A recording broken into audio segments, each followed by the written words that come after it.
Hi, Happy New Year 2024. I am here with my lovely assistant, Bruno Mars. He's taking a nap on his mommy's lap. I wanted to do a quick update for you. I have been planning a stress management series and I'm working on it right now. Something came up though, and I've been receiving fair game for speaking up, which is not unexpected. When you speak up in Scientology, especially as a second generation member, uh, it's to be expected. It's a little bit more intense than I originally thought it would be, but it's happening. So I've created a GoFundMe account. That's going to be my first ask of my audience is if you have anything extra to spare, please put $5, $10, anything you can so that me and the pups can have a happy new year and continue making these awesome videos for you. Hopefully they're awesome. So I wanted to discuss imposter syndrome, but below imposter syndrome is assertive communication. How many women in your life don't like being called a bitch? It's a strong word. It's a strong word. It can have a lot of meanings. Sometimes I think it's a good thing. My dog Lexi right here, I'm petting her as we're talking. She is a bitch. That's the definition of the word. She is an alpha female dog who will protect her young. But sometimes women don't like to be called that. Words have a lot of meanings, right? And it's all about what we perceive. So I've linked down here in the description a link to my GoFundMe. If you can, please share it. Share it with your friends, share it with your family. I want to keep making awesome videos for you guys. I'm traveling right now. I apologize if the sound quality is poor, but I am in a wonderful spiritual place and I really needed a little recharge.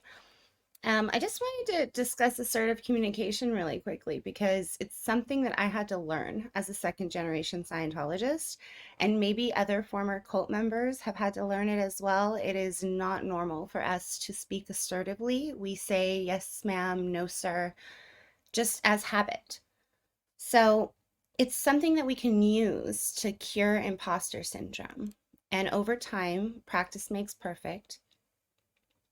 A trait of assertive communication is making eye contact.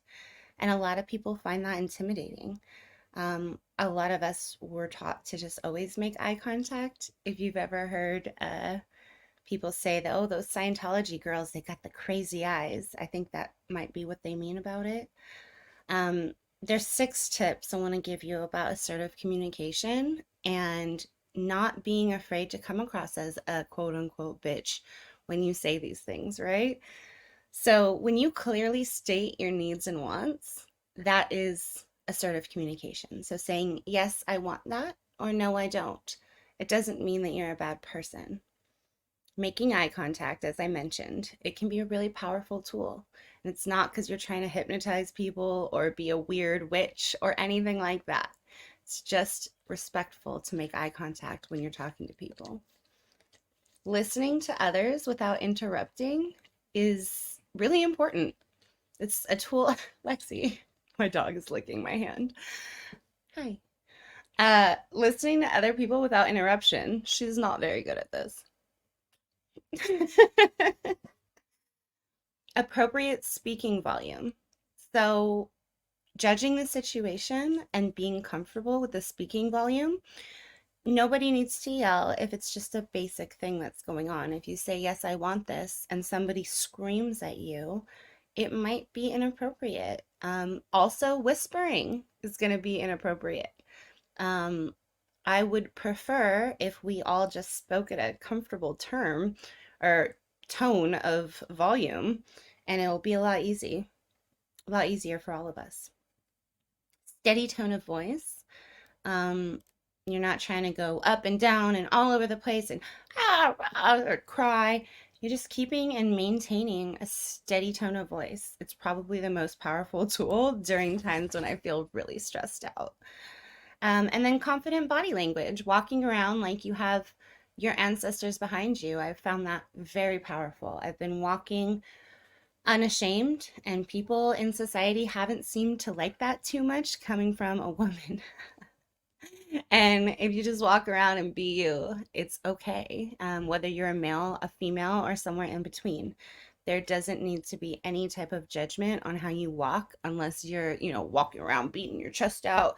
Why do that, right? Like, I see it in society a lot and it's not super cool. It can be really intimidating. I try to come across as not intimidating, but not meek either. And I think those are all tools that anybody coming from a background in a cult or just shy, I have lived with a lifelong shyness and I've been getting over it through YouTube. And I really appreciate you all being here and supporting me on it. So, again, I'm going to link make a point. I'm going to link my GoFundMe if you can to share it. I want to get some really good content up for you guys this year and try to not struggle from doing it. Most of you know I lost connection with my parents over 7 years ago. And it's been hard out here without a real family meaning blood family. A lot of people have blood family to fall back on.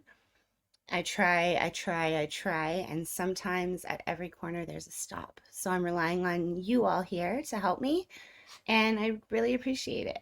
So thank you so much for your time. I hope you tune in, hit subscribe, like, share, all of the things, and get ready for a super cool 10-part series on stress management. Okay, Happy New Year! Ah, Lexi! Bye.